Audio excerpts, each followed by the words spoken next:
Ah.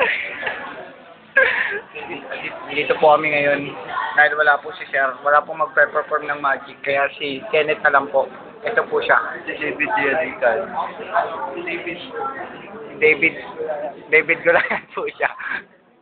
Ayan na po, perform po niya yung, ito po, palulutangin niya po yung bagay na yan. Napakawalang kwentang bagay na yan. Teka lang pare, hindi nakita. Madali ka pare, ayan pare. Sige pare, pakita mo yung magic.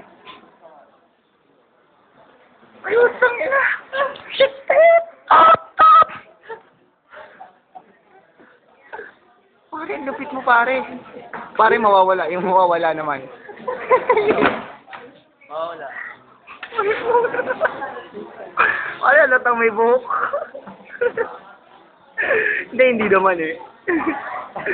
Yung mawawala, ilapag buhok. Ayan po, papawalain po yan ni Kenneth. Kaya Kenneth, pag-concentrate ka.